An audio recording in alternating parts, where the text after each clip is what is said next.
ভয়ঙ্কর কাণ্ড, মমতাহীন বিদ্রোহী দলবদলুরা জনহীন হয়ে পড়ছে। তৃণমূলের বিদ্রোহী নেতারা মানুষের মন থেকে কি হারিয়ে গেছেন? তারা কি রাজনৈতিকভাবে একা হয়ে গেছেন? তৃণমূলের বিদ্রোহীরা কি এখন পুরোপুরি বিজেপির দয়া দাক্ষিণ্যের ওপর নির্ভরশীল হয়ে পড়ছেন?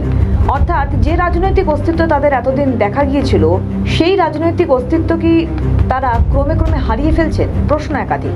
রাজনীতিতে যারা এতদিন সুদিনে মমতা বন্দ্যোপাধ্যায়ের পাশে দাঁড়াতেন, আজ তারাই মমতাকে একা করে রেখে চলে গেছেন।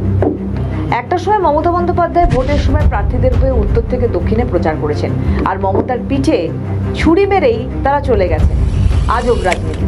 তবে মমতার ছায়া থেকে সরতেই প্রত্যেকে জনহীন হয়ে পড়েছেন। এখনো বাংলার জনতার কাছে মমতা বন্দ্যোপাধ্যায়ের গুড ইমেজ রয়েছে। সায়নী ঘোষ, ঋতব্রত বন্দ্যোপাধ্যায়ের ইমেজ যথেষ্টই খারাপ। কেন খারাপ? তাদের কুকীর্তির জন্য খারাপ। রাস্তায় বেরোলে, পথে নামলেই তাদেরকে জনরোষের মুখে পড়তে হচ্ছে। একটা সময় সায়নী ঘোষ নিজের এলাকায় প্রচার হোক বা জনসভা করতে গেলে হাজারে হাজারে মানুষ ছোট মমতাকে দেখার জন্য অপেক্ষা করে থাকতেন, বক্তব্য শোনার জন্য অপেক্ষা করে থাকতেন। বারুইপুরের ঘটনায় সায়নী ঘোষ যেতেই সায়নী ঘোষকে ঘিরে এলাকার কর্মীরা গদ্দার বলে স্লোগান দিয়েছেন। অন্যদিকে ঋতব্রত বন্দ্যোপাধ্যায়রাও নিজের এলাকায় ঢুকলে মানুষ চোর চোর বলে স্লোগান দিচ্ছে। তৃণমূলের বর্তমান অবস্থা অত্যন্ত করুণ। সিপিএম যখন 34 বছর রাজত্ব করে গিয়েছিল, সিপিএম নেতাদের অসহায়ভাবে জনরোষের মুখে পড়তে হয়নি। তৃণমূল নেতাদের নিজেদের কর্মকাণ্ডের জন্য পড়তে হচ্ছে। হয়তো শতাব্দী রায়, কাকলি ঘোষ দস্তিদার সহ বিদ্রোহীরা যদি মমতার পাশে থাকতেন, তাহলে হয়তো নিজেদের কর্মীদের কাছে চোর চোর স্লোগান শুনতে হতো না।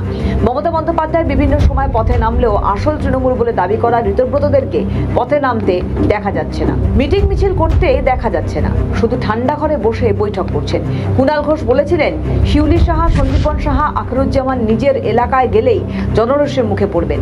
রাজনৈতিক মহল বলছে মমতাকে একা করে দিয়ে বিজেপির প্রিয় পাত্র হচ্ছেন ঠিকই, কিন্তু মানুষের দরবারের সব গুরুত্ব হারিয়ে ফেলেছেন। আমাদের ভিডিও ভালো লাগলে লাইক ও শেয়ার করুন। কমেন্ট সেকশনে আপনাদের মতামত জানান। আরও ভিডিও পেতে আমাদের চ্যানেলটিকে সাবস্ক্রাইব করুন এবং প্রতি মুহূর্তে খবরের আপডেট পেতে প্রেস করুন বেল আইকন।